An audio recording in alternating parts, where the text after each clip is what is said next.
What's up guys, it's Nirpon from the Underwater Photography Guide and Bluewater Photo. Now the last 3 weeks have been very exciting for me because I've been shooting with totally new equipment, including the new Sony A7 V hybrid full frame mirrorless camera.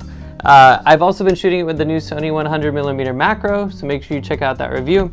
Now before I get into the full review, please make sure you like and subscribe to our YouTube channel. It really helps us get our content out there to the YouTube algorithm so everybody can see our thoughts on the Sony A7 V and make a good informed decision for their next underwater camera.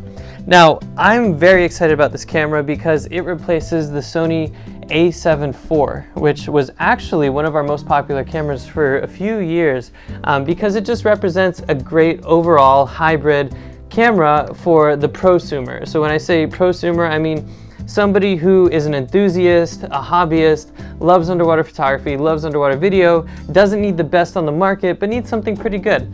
And this is it. It's not a Sony A1, it's not a flagship camera, it's not a Sony A7R V, it's not a super high resolution camera. What it is a great overall camera for both underwater photography and underwater video.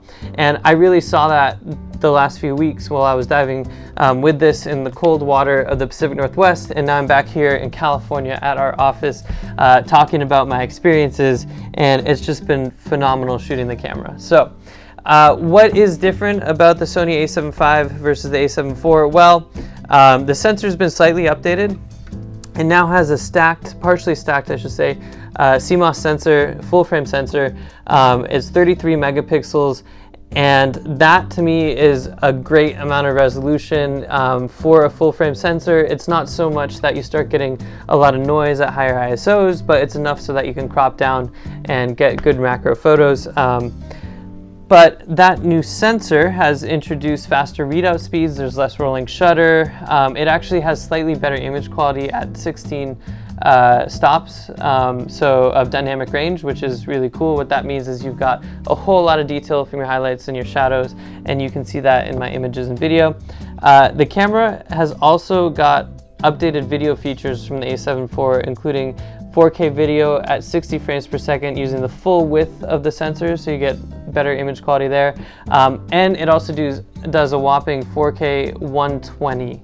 Now that is with a crop, so your image quality is not going to be quite as good as with 4K 60, but for extra stabilization for macro video with the new Sony 100 macro, it's going to do a better job for quick subjects, and it's a great feature to be able to have.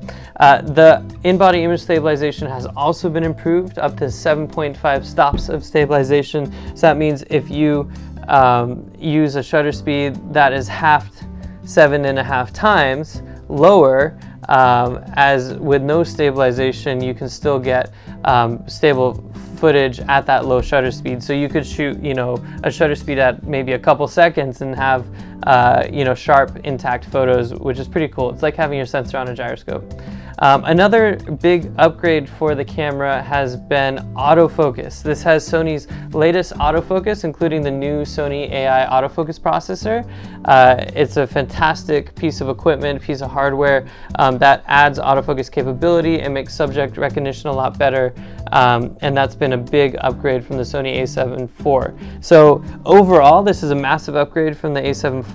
It is more expensive though. I believe the A7 IV started at $2,500. This is now reflecting the pricing of our times, which is higher, but also is built in for these extra features at $2,900 for a starting price point for the body. To me, I feel like that is a good price point. Now, it is getting kind of close to the A7R V price point, so it could be worth looking at that camera as well. But overall, it is a good value for money with all of these extra features.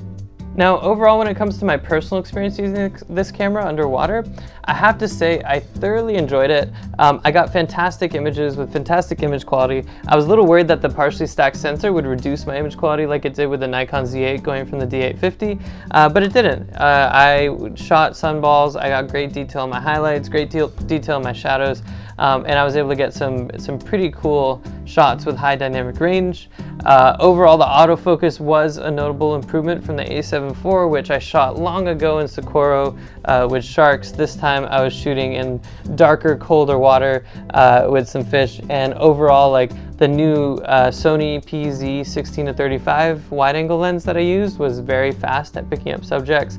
The subject recognition was a pleasure to shoot. It was very reminiscent of shooting with the Sony A7 V, so the nice thing is that Sony really didn't hold back on features, and I was happy to see that when I was diving with it.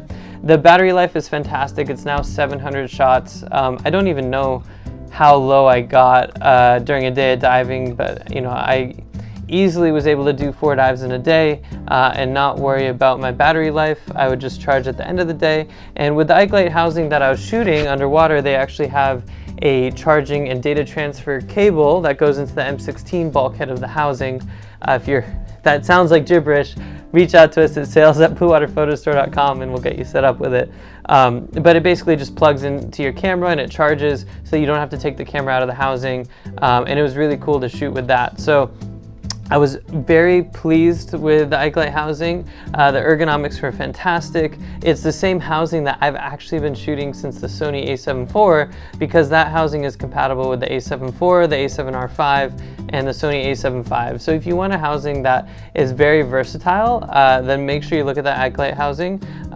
It was fantastic to use, didn't have any problems with it. There are 2 other housings out on the market. There's a fantastic housing from mirrorless, which is polycarbonate. Which is anodized aluminum instead of polycarbonate. The iGlide housing is polycarbonate. The mirrorless housing is anodized aluminum, and that also has great ergonomics and is a wonderful housing to use. You also have a Nauticam housing, which is also anodized aluminum, and then I expect to see. I'm curious about the CNC universal housing for Sony. I don't know if it's compatible with this camera or not. I'll have to reach out to them and get some updates on that. But I do expect to see some housings in the near future from Isotta, Aquatica, and all the major housing manufacturers, because this is such a popular camera. And I anticipate that it will be a popular camera through 2026. While it might not be the best camera on the market in 2026, I do think it's going to be the most popular, and it's a great option. When it came to the underwater lenses I was using, like I mentioned, I used the Sony 100mm macro.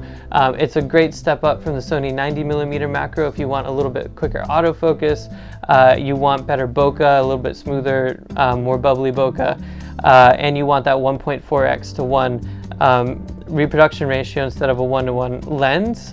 So that's cool, but the Sony 90 is still a fantastic lens for the camera. I don't usually recommend the Sony 50. I don't like that for a macro lens. The autofocus is too slow. And on the wide angle side of things, I was having an excellent time with the Sony 16-35 PZ f4. What was really cool about the PZ or power zoom lenses is that you can actually custom set buttons on your camera, which I describe in my underwater settings guide. So check that out in the comments below. In the description below. And you can just use a button to zoom in and out instead of having to have a zoom gear. So that is really cool with the 16-35. I tried using the Canon 8-15 fisheye lens, but it didn't work very well with the Metabones adapter. Even though the Metabones adapter has autofocus for video and photo, I recommend using the Sigma MC11 adapter. So that's just one tip for those of you that want to shoot fisheye. But there's also great options like a mid-range 28-60 Sony lens, which is great with wet lenses. That you can do wet macro and wide angle lenses, so we can get you set up with that whole kind of dream system, the most versatile option out there as well if you reach out to us. And yeah, I think that's pretty much it for my Sony A7 V review. It's been a great camera. I think the photos and videos speak for themselves. I think it will be one of the most popular, if not the most popular cameras in 2026, just because it represents an excellent price point for an excellent set of features for both great photo and video, and I'm thoroughly excited to have this join our lineup on the market. So with that, I will see you guys out there diving. Thank you so much for watching, and until next time.